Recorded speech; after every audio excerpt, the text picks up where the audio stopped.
Bonjour, je suis le docteur. Bienvenue dans mon cabinet. Ici, je reçois des patients un peu particuliers. Aujourd'hui, nous allons nous intéresser à un cas très grave de folie, dont vous avez probablement entendu parler. Ah, est facile, c'est Donald Trump. Non, enfin, pas tout à fait. Je parlais plutôt d'Evangelion. Pour ceux qui ne connaîtraient pas Evangelion, c'est ça. Non mais merde, enlevez-moi ça, je risque la démonétisation là, il va être checké le robot YouTube. C'est plutôt ça. 残酷な天使のように少年よ神話になれ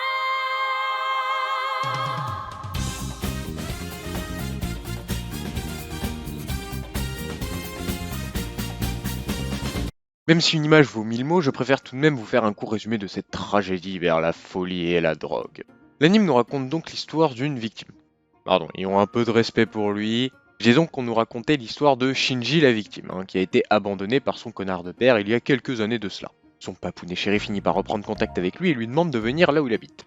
Vous vous doutez bien qu'on va assister à des retrouvailles émouvantes entre un père et son fils, dignes des plus grands films. Ça faisait longtemps.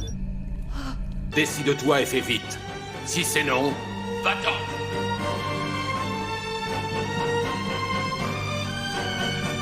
Bon ok, ce gars est un connard, en plus il reste dans cette putain de position durant tout l'anime, à croire qu'on lui a collé les mains avec de la colle forte. Ah, ou alors il fait une sponsor. Bref. Son père lui demande de monter dans une machine extrêmement dangereuse et de combattre en risquant sa vie, ce que naturellement le héros refuse. Mais après que son père, le connard, est un peu forcé, Shinji finit par se dire que c'est pas trop mal de mourir à 15 ans après tout. Je pense que vous êtes en train de comprendre pourquoi je l'appelle la victime. Donc après être monté dans son Power Rangers, pardon, ma langue a fourché, dans son Neva, il va faire un octogone avec une étrange créature nommée Ange. Moi aussi j'aimerais qu'il ressemble à ça. Mais c'est plutôt ce gros truc dégueulasse là. Et c'est là tout l'intérêt de l'anime. お前はもう死んでいる。何？ Nous suivons la bataille entre les pilotes d'Eva et les anges, car oui, ils sont plusieurs. C'est bien connu, plus on est de fous, plus on jouit, je sais que vous l'aviez tous. Évidemment, tout un tas de mystères mystérieusement mystérieux vont étoffer l'intrigue mystérieuse.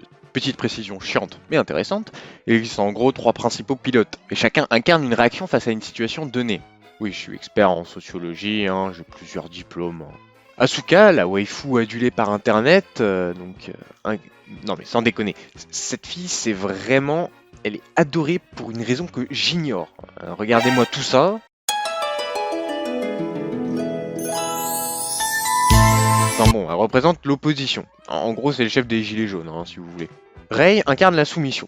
Non, pas ce genre de soumission, bande d'obsédés. Shinji, la victime, se retrouve être dans la 3e catégorie qui, comme par hasard, est la fuite. On pourrait se dire que c'est génial, le héros est original, mais c'est sans compter le fait que vous allez juste le détester. Il revient toujours sur ses décisions et ne fait jamais les bons choix. C'est à se demander ce qu'il y a dans son cerveau. Ah, c'est une théorie plausible. Bon, parlons un peu de l'histoire. Jusqu'à l'épisode 18-19 environ, tout se ressemble un peu. Un ange arrive, il défonce les héros, mais ces derniers utilisent toute la puissance de leur Power Rangers Mega et finissent par gagner. Je vous laisse deviner la partie sur laquelle j'ai menti. Ajoutez un peu de développement de personnages à droite à gauche à coup de baise, et vous obtenez une grande partie d'Evangelion. Ça permet de poser un univers intéressant et assez fascinant. On a beau critiquer, le début est assez prenant. On a envie d'en savoir plus sur la création des Eva. Ou même sur le projet de ces gars mystérieux qui se cachent dans l'ombre pour se donner un style, même si je penche plus sur le fait qu'ils aient oublié de payer leur facture d'électricité. Donc on trouve tout un univers mystérieux qui se met en place dans ce genre d'intrigue. Et le plus important, qu'est-ce que c'est à votre avis? Ah bah c'est le cul ça, c'est le cul, le gros cul. Non, t'as trop regardé Game of Thrones toi. Le plus important ce sont les révélations. Vous imaginez si dans SNK, quand on devenait chauve, on se transformait en titan? Bon, cherchez pas, j'ai déjà déposé l'idée. Mais je pense que dans SNK, ça aurait pas plu à tout le monde. Ce qui va réellement nous intéresser, ce sont les révélations. Sont-elles à la hauteur de l'intrigue mise en place? Bien disons que j'ai commencé à avoir peur au moment de l'analepse. Ça fait 10 retours en arrière pour les débiles. Bref, Ouais, comme Pépin. ta gueule. L'intrigue commence à se démêler petit à petit et déjà quand j'ai regardé l'anime, j'ai absolument rien compris sur l'histoire de Rei. Sur ce qui s'est passé en l'an 2000 ou même sur la création des anges. Alors peut-être que je suis complètement débile. Oh, tu sais, tu peux enlever le peut-être, hein. J'ai donc que certains éléments étaient peu compréhensibles et ça va s'accumuler comme un gros tas de merde devant chez soi. Et il est évident que personne ne souhaite avoir un gros tas de merde devant chez soi.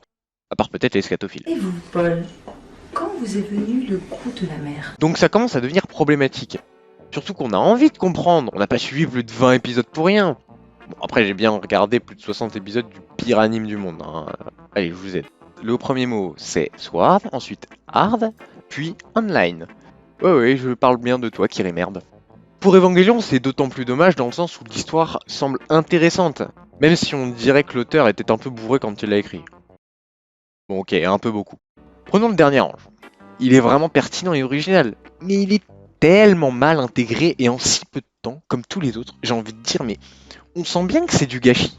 Après, le pire, c'est que les fans ont tendance à l'encenser ce dernier ange alors qu'il est nul en fait.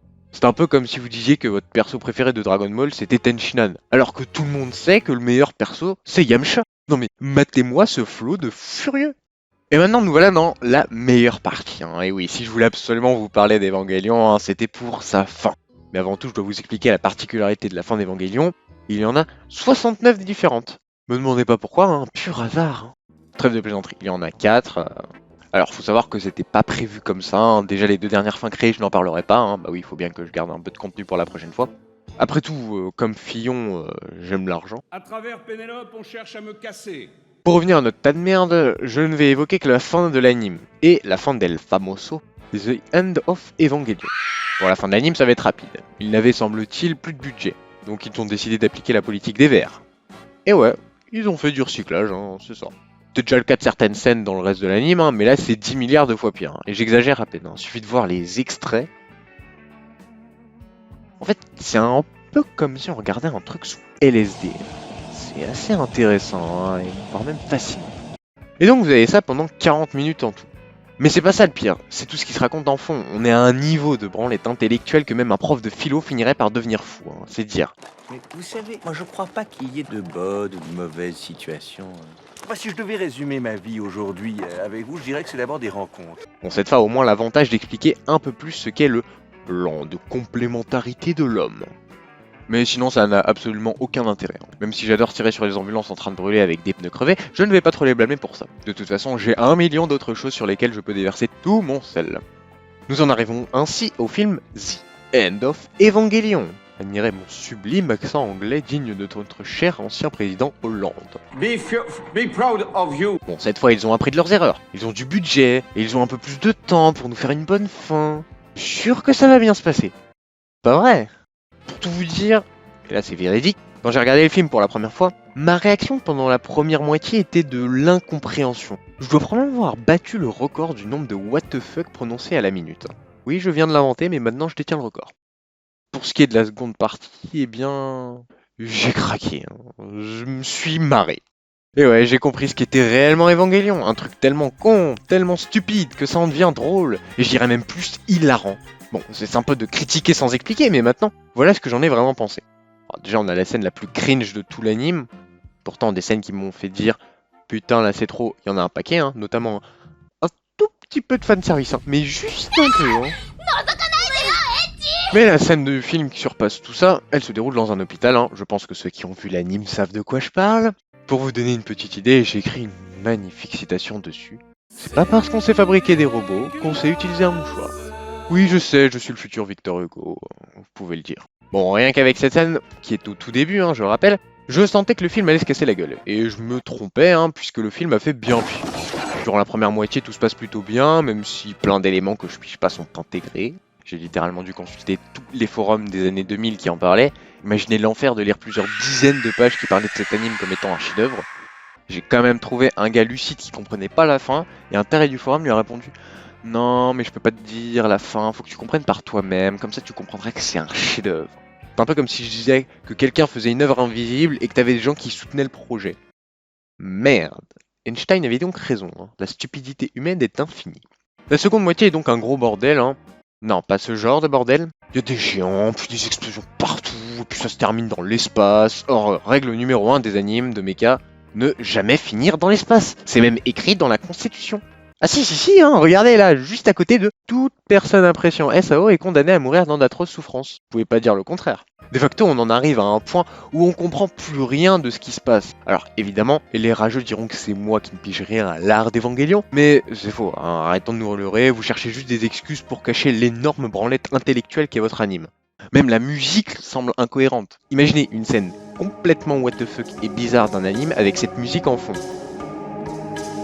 On est d'accord que ça n'a pas plus de sens que la saison 2 de Tokyo Ghoul. Et puis, je parle même pas de la dernière scène qui m'écœure par le fait que je ne comprenne rien aux personnages et aux actions qu'ils entreprennent. Mais si on prend la fin sur un autre ton, à tout hasard, je précise, celui de l'humour, alors là, on peut donc dire qu'Evangelion est un anime comique. D'ailleurs, j'ai oublié de le préciser, mais il y a une VF. Alors, je dois saluer le travail qu'ils ont fait, puisqu'ils ont été traduire une des scènes de cul de l'anime, en gros les cris. Oh non.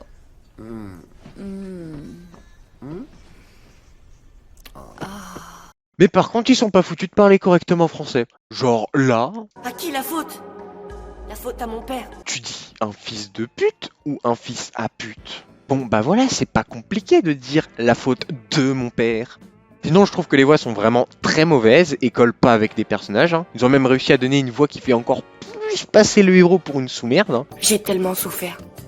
T'es vraiment bête! Niveau musique, faut l'avouer, l'opening, bon, c'est une masterclass. Regardez, même les fans de Dark Souls l'utilisent pour faire des OP. Que dire de plus? D'ailleurs, est-ce que je vous ai déjà dit que j'ai fini Dark Souls?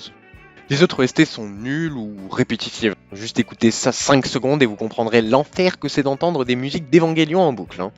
Bon, après on a aussi une musique incroyable que j'ai nommée Concerto de Cigale. Ah oui, vous allez l'entendre souvent, celui-là, pour ne pas dire tout le temps. Et maintenant pour l'épilogue, ou plutôt la conclusion, Evangelion est très célèbre. Certes, il aurait influencé un nombre incalculable d'animes. Mais je vois pas trop en quoi finalement. À part peut-être les animes comiques, puisque c'est le genre principal d'Evangelion. Je vous conseille donc fortement de regarder cet anime, et surtout ce film. Ainsi vous passerez un bon moment à rire aux éclats. C'était le docteur depuis la montagne de sel, et surtout n'oubliez pas de vous désabonner, de ne pas activer la cloche, et de mettre un pouce rouge.